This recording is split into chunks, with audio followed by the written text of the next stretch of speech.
हामीलाई, तर सुरु कसरी गर्ने र अन्तिम कसरी गर्ने आउँदैन। त्यो आज सुरु यसरी हटाउने है दिदीबहिनी भन्दा मलाई सजिलो हुन्छ।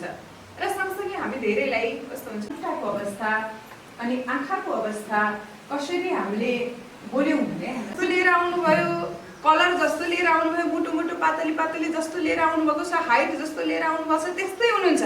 तर हजुर परिवर्तन भएर जानुपर्छ। र अलिअलि सकारात्मक सोच कसरी सोच्ने भन्ने विषयको पनि प्रशिक्षक म भएको हिसाबले सकारात्मक ऊर्जा हामीमा कसरी लिने, किन भन्दा राम्रो बोल्न मात्रै जानेर हुँदैन, प्रभावकारी बोल्नको लागि हामीमा सकारात्मक ऊर्जा अनिवार्य हुन्छ। सकारात्मक सोच छ भने अलिअलि लटकपटार बोले पनि सबले मन पराउँछन् हेर्नुहोस्। तर मसँग ज्ञान छ, ठुस्कान छ ओठमा है, एकदमै हाँस्ने पनि होइन। अनि नकारात्मक सोच लिएर म जति ज्ञानको कुरा बाँडौँ कसैले सुन्नुवाला छैन। त्यसकारण आफूलाई हामी सकारात्मक ऊर्जाले पनि गर्छौँ। स्वागत मन्तव्य कसरी गर्ने, प्रमुख अतिथि बनेर मन्तव्य कसरी गर्ने, अतिथिको मन्तव्य कसरी गर्ने र कार्यक्रम औपचारिक रूपमा जमुना म्यामले चलाए जसरी कसरी सिलसिलेवार ढङ्गले हामीले सञ्चालन गर्छौँ भन्ने विषयमा सिक्छौँ।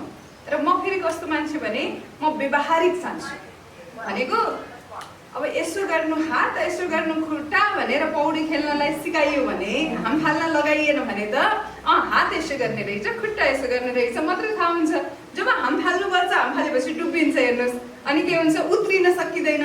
त्यसकारण म त हाम फाल्नै लगाउँछु भनेको माइक यसरी समात्ने, हात यसो गर्ने, खुट्टा यसो गर्ने, यसरी बोल्ने भनेर मलाई पुग्दैन। किन भन्दा भोलिको दिनमा कसले आएर सिकाएको हजुरलाई भन्दा त मेरो नाम आउँछ। म चाहिँ त्यो हुन दिन्न। मलाई चाहिँ व्यवहारिक रूपमा नै हजुर परिवर्तन भएको हेर्नु इच्छा हुन्छ। विश्वास गरेर टेवाले जसरी यो क्षेत्रमा लगानी गर्नुभएको छ, टेवा तिर्नुपर्ने भएको भए आज यो कार्यक्रम गर्न हामीसँग बजेट छैन। हामीले भवन बनाउँदा रित दिएर गर्न पहिल्यैदेखि मन लाग्यो। हामीसँग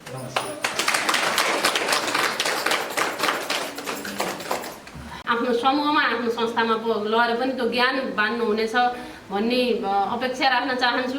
र हामी अहिले नीति नियम बनाउनेछौँ र हामीले प्रयास चाहिँ के गर्नुपर्छ भने कम्तीमा तन र मन एकै ठाउँ दिने कोसिस गर्नुपर्छ। त्यो हामीले एउटा प्रण चाहिँ के गर्नुपर्छ भने हजुरहरूका कुखुरा बाख्रा फुकेर जाने भने गइसक्छन्, अरू केही हुने भने भइसक्छ। तपाईँहरू यहाँ बसेपछि मनले मात्रै गएर त्यहाँ स्याहार सम्हार गर्न पाउँदैन।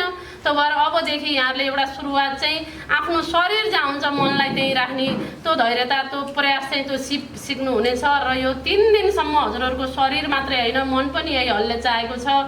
त्यो भन्दै यो कार्यक्रमको सफलता बनाउने हाम्रै हातमा छ। र अघि सरेनौँ भने हामी सक्दैनौँ। फेरि उहाँले जति राम्रो सिकाए पनि आफू प्रयास गरिएन, अघि सरिएन भने हामी सफल भइँदैन। गर्ने आफैले हो। तान्ने हात पाइन्छ, टेक लौरो पाइन्छ, हरेक चिज पाइन्छ, तर हिँड्न आफै पर्छ, बामे सर्न आफै पर्छ। त्यो प्रयास पक्कै पनि आमा दिदीबहिनीहरूले गर्नुहुनेछ भन्दै माग्दै यो छोटो औपचारिक कार्यक्रमलाई बिट मार्दिनु हुन आजका कार्यक्रमका अध्यक्ष सबैलाई अहिलेलाई अवगत गर्न चाहन्छु। धन्यवाद, नमस्कार।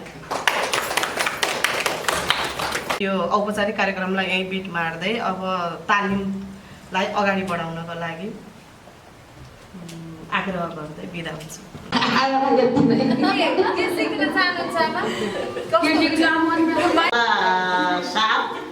के नाम अरे भनेर 3 दिने तालिम सिकेर हामी बोल्न हामीहरूले आशा राखेका छौँ। र हाम्रा सम्पूर्ण यही भाषण गर्न यस्तो बाबा के हुन्छ बाबाजनाले म मेरो जन्मदिने